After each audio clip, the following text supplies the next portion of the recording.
화재보험의 명기물건과 자동담보물건이라는 거에 대해서 알아볼 텐데요. 여러분, 자동담보물건은요, 화재보험을 가입할 때 특별히 뭐 자세하게 이런 거 우리 집에 있습니다 라고 기재하지 않아도요, 자동으로 그런 건 있다 라고 보는 겁니다. 여러분, 우리가 화재보험을 가입할 때 우리 집 건물은요 1억짜리 돼요. 우리 집 안에요 냉장고나 이런 것들 다 포함해서요 한 1,000만 원, 2,000만 원 있어요. 이렇게 보통 가입을 합니다. 그랬을 때 집에 있는 물건들이 일일이 다 우리 집에 이거 젓가락 있고요, 숟가락 있고요, 이거 기재하면 너무 복잡하겠죠. 그래서 당연히 집에 있는 것들은 그냥 금액으로 퉁쳐서 가입해라 이렇게 하는 게 이제 자동담보 물건입니다. 그런데 우리 집에 좀 독특한 게 있다 이런 경우에는 미리 말해줘야 돼. 그래야지 보상해 줄 거야 라고 하는 게 명기 물건이라고 보시면 됩니다. 그래서 명기는 뭐예요? 기재한다라는 뜻입니다. 명부에 기재한다. 그러니까 쉽게 말하면 보험증권에 명단을 올린다. 이런 의미로 이해하시면 되겠습니다. 그래서 명기물건 흔할까요? 흔하지 않을까요? 예, 흔하지 않습니다. 그래서 명기물건의 사례를 보면요. 집에 골동품이 있다든지 우리 집에 무슨 원고가 있어요. 그리고 우리 집에 소프트웨어가 있어요. 이런 것들은 명기를 해야 된다라는 거고요. 그리고 만약에 우리 집에 뭐 우표, 인지 이런 것들, 뭐 유가증권, 통화 이런 것들이 우리 집에 특별히 아주 많이 있다 이러면 이제 명기를 해야 됩니다. 그리고 귀금속 같은 경우도 명기를 해야 되고요.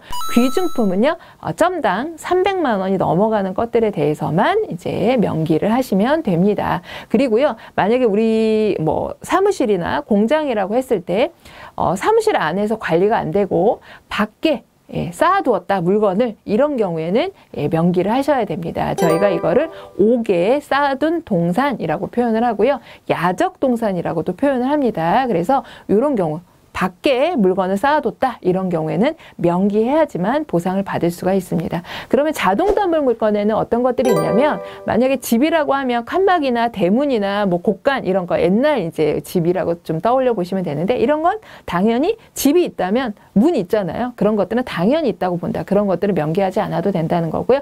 건물의 부착물, 뭐 간판이 있다든지 네온사인, 안테나 이런 것들이 있다 그러면 당연히 점포를 운영하면 다 간판을 다실 거잖아요. 이런 것들 명기하지 않아도 된다라는 얘기입니다. 그리고 가재, 그러니까 주택 물건에 있어서 집에 뭐 그릇이나 이런 거, 냉장고 이런 걸 가재라고 합니다. 그러면 피보험자와 같은 세대에 속하는 사람의 소유물, 그것도 당연히 그 가재 도관에 포함된 걸로 봅니다. 예를 들어서 네 분의 가족이 살아요.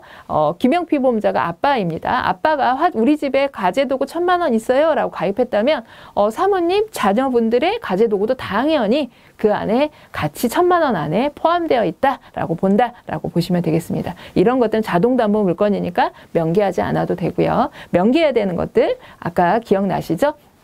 골동품이라든지 원고, 소프트웨어, 그 다음에 옥에 쌓아둔 동산 이런 것들 명기하셔야 됩니다.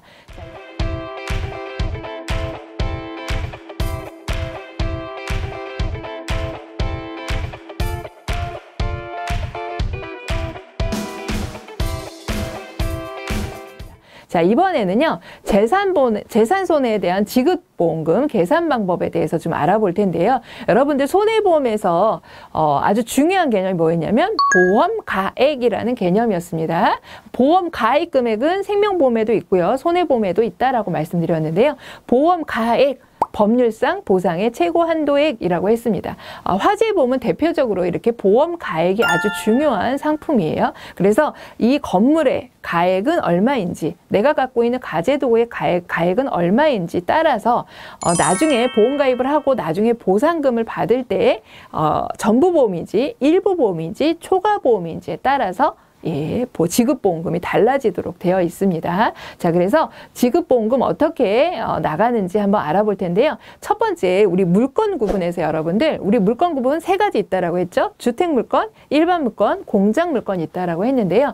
이 중에서 공장물건 있죠. 공장물건 같은 경우에는 보험가액이 1억이에요. 근데 보험가액 금액이 1억이 아니다. 만약에 일부보험이라고 해볼게요. 5,000만 원밖에 가입을 하지 않았어요. 그러면 화재보험에서 어떻게 보상이 되냐면 비례 보상됩니다. 지금 1억인데 5,000만 원까지 밖에 가입을 안 했죠. 그럼 50%만 가입한 거잖아요. 그러면 지급보험금도 어떻게 준다? 50%만 준다라는 게 기본 원칙이라고 보시면 되겠습니다. 그래서 가입 금액과 가액을 비교해서 덜 들은 만큼 덜 보상해주는 제도를 취하고 있습니다. 그런데요, 이건 이제 공장 물건은 그냥 뭐 봐주는 게 없습니다. 그런데 주택 물건과 일반 물건은요, 조금 봐줍니다. 봐준다는 개념이 어떤 거냐면, 만약에 이 건물의 가액이 1억입니다. 근데 보험회사에 이 건물의 보험가입 금액을 8천만 원이라고 가입을 했어요. 조금 덜 가입했죠. 20% 정도 덜 가입했잖아요. 근데 이 정도는 실수로 계산을 잘못할 수 있다라고 보는 겁니다. 그래서 만약에 공장 물건이면 8천만 원 가입했으면 80%니까 보험금도 80%만 주겠지만 주택이나 일반 같은 경우는 그걸 적용하지 않습니다. 그래서 80% 코어 인슈런스라고 해서 80% 이상만 가입하면 실손 보상해줄게 라고 제도를 마련해 두었습니다. 그래서 만약에 1억짜리 건물인데 화재보험에 8천만 원이라고 가입을 하고요. 3천만 원의 손해가 났다. 그러면 이게 만약에 주택이라고 하면 3천만 원 모두 보상이 가능합니다. 일부 보험이지만 80% 이상 가입했기 때문에 3천만 원 모두 보상이 가능합니다. 만약에 이런 문제, 또 계산 문제에 나올 수 있거든요. 보험 가액이 1억이에요. 보험 가입 금액도 1억입니다. 근데 손해가 3천만 원 났대요. 여러분 그럼 얼마 보상해 줄까요? 이건 뭐 계산할 필요도 없습니다. 전부 보험이잖아요. 그러면 실제 손해본만큼 다 보상받을 수 있으니까 3천만 원을 그대로 보상받을 수 있습니다. 그래서 지급보험금 계산 공식에서는 그것만 기억해 주시면 됩니다.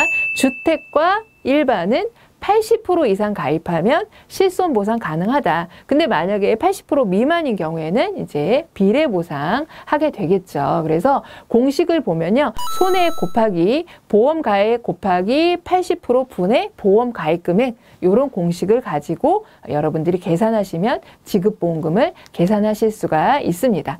자, 이 부분은요. 지금 방금 말씀드린 부분은 직접손해, 재산에 입은 직접손해 계산하는 부분에 적용이 되고요. 재산손해 계산 공식이고요.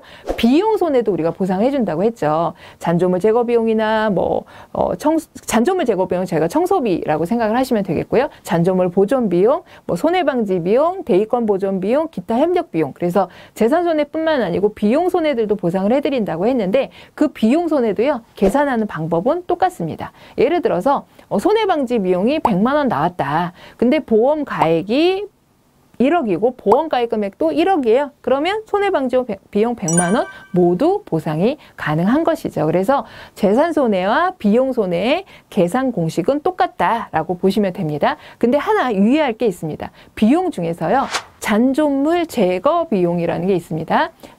제가 이제 쉽게 여러분들 이해를 돕기 위해서 타고난 재를 치우는 비용, 청소 비용이다라고 제가 설명을 드려요. 건물이 타면 아무래도 재가 남겠죠. 그걸 치워야 하니까 원상복구해야 되잖아요. 그럼 청소 비용이 들 텐데 그걸 저희가 잔존물 제거 비용이라고 합니다. 그런데요, 이 잔존물 제거 비용은요 한도가 있습니다. 한도가 없으면 너무 많이 보험금이 나갈 가능성이 있기 때문에 그런데요, 재산 손해액의 10%가 한도입니다. 그리고 잔존물 제거 비용과 우리 재산 손해액을 합쳐서 우리 보험 가입 금액은 넘지 못하도록 되어 있습니다. 정리를 하자면 잔존물 제거 비용은요. 보험 가입 금액 범위 내에서 재산 손해액의 10%를 한도로 한다라는 부분 기억해 주시면 되겠고요. 나머지 손해방지 비용이나 대이권 보존 비용이나 잔존물 보전 비용 같은 경우는요. 보험 가입 금액을 초과하더라도 지급합니다. 기타 협력 비용은요. 전액 다 보상하도록 되어 있고요. 시험 문제에서 다음 중 보험 가입 금액을 초과하더라도 보상하는 비용 손해가 아닌 것은 이런 문제가 나오기도 합니다. 그러면 잔존물 제거 비용을 여러분들이 고르시면 돼요. 그거는 보험 가입 금액을 넘을 수 없기 때문입니다. 자, 그래서 실제 이제 시험 문제에 나오는 부분을 보면 만약 건물이 1억짜리예요. 그리고 가입 금액도 1억입니다. 전부 보험이죠. 그런데 예를 들어서 화재는요, 화재 손해는 2천만 원이 발생을 했습니다. 그랬을 경우에 잔존물 제거 비용의 한도는 어떻게 되느냐라는 시험 문제가 실제로 자주 출제되고 있습니다. 그러면 재산 손해액의 10%가 한도라 그랬죠? 그러면 이 문제에서 재산 손해 2천만 원입니다. 2천만 원의 10%인 200만 원이 정답이 되겠습니다. 자, 그리고 화재보험의 이제 보험금 지급에 대해서 지금 알아보고 있는데요. 그러면 화재보험 지급을 언제까지 해줘야 되느냐? 이런 이제 지급 계산 공식에 따라서 공식 공식이 다 끝나고 조사가 다 끝났어요. 그러면 보험금 지급은요, 보험금 지급이 결정된 날로부터 7일 이내에 고객에게 지급을 해야 됩니다. 그리고 우리 가지급 보험금이라는 제도가 있습니다. 이 부분은요, 이 상품 아니고도 다른 상품 다 똑같거든요. 근데 시험 문제 너무너무 잘 나오는 부분인데요. 우리 가지급 보험금은 추정하는 보험금의 50% 내에서 계약자가 요청할 경우에 지급을 해드릴 수가 있다는 점 기억해 주시면 되겠습니다. 자, 이상으로 화재보험의 이해 첫 번째 시간 마치도록 하겠습니다.